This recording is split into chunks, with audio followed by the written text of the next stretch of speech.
أعوذ بالله من الشيطان الرجيم بسم الله الرحمن الرحيم لا إله إلا الله محمد رسول الله صدق الله العظيم وصدق رسول النبي الكريم. برادران اسلام، ابھی میں نے جس آیت کریمہ کا تلاوت کا شرف حاصل کیا ہوں اس کے روشنی میں کچھ عرض کرنے سے پہلے یہ میں مناسب سمجھتا ہوں کہ ہم سب مل کر ہمارے نبی کریم صلی اللہ تعالی علیہ وسلم کے بارگاہ میں درود شریف کا نذرانہ نچھاور کریے، پڑھیے باآواز بلند اللہم صلی اللہ علیہ وسلم. لا الہ الا اللہ محمد رسول اللہ، بے شک اللہ کے سوا کوئی معبود نہیں اور جناب حضرت محمد مصطفیٰ صلی اللہ علیہ وسلم اللہ کے رسول ہے. آج میں آپ کے سامنے کلمہ طیبہ کی فضیلت بیان کرنا چاہتا ہوں، کیونکہ ہمارے اسلام کی پہلی بنیاد کلمہ طیبہ ہے، اس لیے اس کی فضیلت ہم سب کو معلوم ہونا ضروری ہے. اس لیے میں آپ کے سامنے ایک مختصر سا بیان کرنا چاہتا ہوں کہ ایک شخص اللہ کے رسول صلی اللہ علیہ وسلم کی بارگاہ میں آ کر عرض کرنے لگا، یا رسول اللہ میرے گناہ زیادہ ہے، کیا میرے گناہوں کی بخشش ہوگی؟ کیا میرے گناہوں کی معافی ہوگی؟ اللہ کے رسول صلی اللہ علیہ وسلم فرماتے ہیں، بے شک تیرے گناہوں کی معافی ہوگی. کیا تیرے گناہ اس ریت کے برابر ہے؟ وہ شخص کہتا ہے، بے شک یا رسول اللہ میرے گناہ اس ریت سے بھی زیادہ ہے. اللہ کے رسول صلی اللہ علیہ وسلم فرمانے لگے، کیا تیرے گناہ تمام دنیا کے درخت کے پتوں کے برابر ہے؟ وہ شخص کہنے لگا، بے شک یا رسول اللہ میرے گناہ اس سے بھی زیادہ ہے. اللہ کے رسول صلی اللہ علیہ وسلم کہنے لگے، اللہ کی رحمت زیادہ ہے یا تیرے گناہ زیادہ ہے؟ سبحان اللہ، سبحان اللہ، نعرہ تکبیر، نعرہ تکبیر، نعرہ رسالت، نعرہ رسالت. اللہ کے رسول صلی اللہ علیہ وسلم فرمانے لگے، اللہ کی رحمت زیادہ ہے یا تیرے گناہ زیادہ ہے؟ وہ شخص کہتا ہے، بے شک یا رسول اللہ اللہ کی رحمت زیادہ ہے. جب اللہ کی رحمت زیادہ ہے تو پڑھ لا الہ الا اللہ محمد رسول اللہ. اگر تو لا الہ الا اللہ محمد رسول اللہ پڑھے گا تو تیرے تمام گناہ معاف ہو جائیں گے. تیرے گناہ آسمان کے بارش کے برابر کیوں نہ ہو، تمام دنیا کے درخت کے برابر کیوں نہ ہو، اگر تو لا الہ الا اللہ محمد رسول اللہ پڑھے تو تیرے سارے گناہ معاف ہو جائیں گے، کیونکہ قسم ہے اس رات کی جس نے مجھے نبی مانا کر پیدا فرمایا. سبحان اللہ، سبحان اللہ.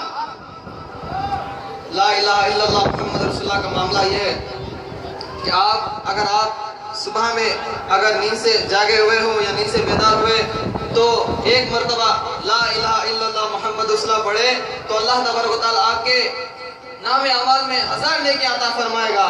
سبحان اللہ، سبحان اللہ. اگر آپ کوئی مجلس میں ہو یا محفل میں بیٹھے ہوئے ہو تو 40 مرتبہ لا الہ الا اللہ محمد رسول اللہ پڑھے تو اللہ تبارک و تعالیٰ آپ کے 70 سال کے گناہوں کو معاف فرما دے گا. آمین. اگر آپ اپنی زندگی میں 1,00,000 مرتبہ کلمہ طیبہ پڑھیں تو اللہ تبارک و تعالیٰ آپ کو دوزخ کی آگ حرام فرما دے گا. اگر آپ آیت کلمہ طیبہ کا دستر کرا لیں یا کسی محروم کے نام پہ بخشیں تو اللہ تبارک و تعالیٰ اسے عذاب قبر سے بچا لے گا. معزز سامعین اکرام، یہ ہے فضیلت. وہ نہ تھے تو کچھ نہ تھا، وہ نہ تھے تو کچھ نہ تھا، وہ نہ ہو تو کچھ نہ ہو. جان ہے وہ جہاں کی، جان ہے تو جہاں ہے. معزز سامعین اکرام، لا الہ الا اللہ محمد رسول اللہ زبان پہ آسان ہے، میزان پہ بھاری ہے. زبان پہ آسان ہے، میزان پہ بھاری ہے، کیونکہ آسمان و زمین کے بیچ درمیان جتنے بھی چیزیں ہیں وہ تمام چیزوں کو ایک طرف رکھتے ہوئے اور لا الہ الا اللہ محمد رسول اللہ کو ایک کاغذ پر لکھ کر ایک طرف رکھتے تو خدا کی قسم اس لا الہ الا اللہ محمد رسول اللہ کا کانٹا جھکتا ہی چلا جائے گا. سبحان اللہ، نعرہ تکبیر، نعرہ تکبیر، نعرہ رسالت. غوث پاک کا دامن، غوث پاک کا دامن، حافظ پاشا صاحب کا دامن نہیں چھوڑیں گے. اگر نبی نہ ہوتے تو کچھ نہ ہوتا، نبی نہ ہوتے تو غریبوں کا سہارا نہیں ہوتا، نبی نہ ہوتے تو نہ چاند ہوتا نہ سورج ہوتا.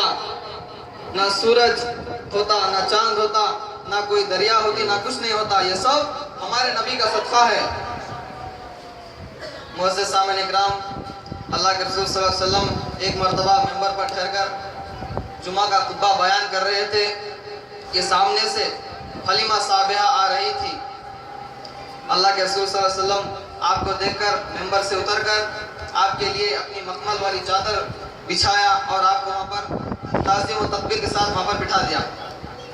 یہ معاملہ تمام صحابہ دیکھ رہے تھے کہ صحابہ میں حضرت عمر فاروق رضی اللہ تعالیٰ عنہ کہنے لگے یہ کون ایسی خوش نصیبی ہے جس کی تعظیم نبیوں کا امام کر رہا ہے، جس کی تعظیم نبیوں کا امام کر رہا ہے۔ اللہ کے رسول صلی اللہ علیہ وسلم فرمانے لگے اے عمر فاروق، یہ میری ماں ہے حلیمہ صابحہ جن کا دودھ میں نے پیا۔ معزز سامعین اکرام، دیکھیے اللہ کے رسول صلی اللہ علیہ وسلم اپنی ماؤں کو اتنی عزت کرتے تھے، اتنی تعظیم و تکبیر کے ساتھ پیش آتے تھے۔ اے نبی کے غلاموں، نبی کے کردار کو عمل کرنے والوں، اپنی ماؤں کی عزت کرو، اپنی ماؤں کے سامنے ادب سے پیش آؤ، اپنی ماؤں کا دل نہ دکھاؤ، اپنی ماؤں کے سامنے اونچی آواز سے بات نہ کرو، کیونکہ حدیث شریف بھی ہے الجنت تحت اقدام امہات، ماں کے قدموں کے نیچے جنت ہے۔ سبحان اللہ۔ معزز سامعین اکرام، کچھ لوگ مجھ سے کہیں کہ عشق کیا ہے اور محبت کیا ہے، عشق کیا ہے اور محبت کیا ہے، اور کچھ سمجھتے ہیں کہ عشق اور محبت ایک چیز ہے۔ چلیے آئیے، یہ فقیر شیخ گدائے جیلانی آپ سب کو سمجھاتا ہے کہ عشق اور محبت کیا ہے۔ کچھ لوگ سمجھتے ہیں کہ عشق اور محبت الگ ہے، نہیں، بلکہ محبت کے اپ گریڈ ورژن کا نام عشق ہے۔ یعنی جب محبت اپنے کمال پر پہنچتی ہے تو اسے کیا کہتے ہیں؟ عشق کہتے ہیں۔ لیکن اب اس میں دونوں میں فرق کیا ہے؟ جب محبت اگر کسی سے کسی کو ہو جائے تو اس کا بھی خیال رہتا ہے اور اپنا بھی خیال رہتا ہے، یہ محبت کی کیفیت ہے۔ لیکن عشق اگر کسی سے کسی کو ہو جائے تو صرف اس کا ہی خیال رہتا ہے، اپنا خیال باقی نہیں رہتا۔ سبحان اللہ، سبحان اللہ۔ یہ عشق کی کیفیت ہے، اگر کسی سے کسی کو ہو جائے تو صرف اس کا ہی خیال رہتا ہے اور اپنا خیال باقی نہیں رہتا۔ اب اللہ کے رسول صلی اللہ علیہ وسلم فرمانے لگے لا یؤمن احدکم حتی یکون احب الیہ من نفسہ، تم میں سے ہرگز مومن نہیں ہو سکتا جب تک کہ وہ اپنی جان سے بھی زیادہ مجھے نہ چاہے۔ اب بولو، انصاف سے بولو، جان سے بھی زیادہ چاہنے کے لیے عشق کی ضرورت ہے یا محبت کی؟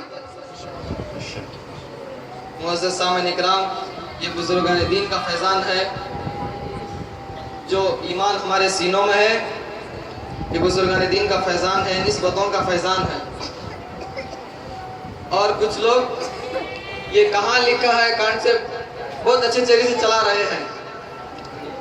یہ ہمارے علماء کرام سے نہیں پوچھیں گے تو صرف کسی کاروبار کرنے والے کو پوچھیں گے یا کسی دفتر میں کام کرنے والے کو پوچھیں گے، یہ ہمارے علماء کرام سے نہیں پوچھیں گے۔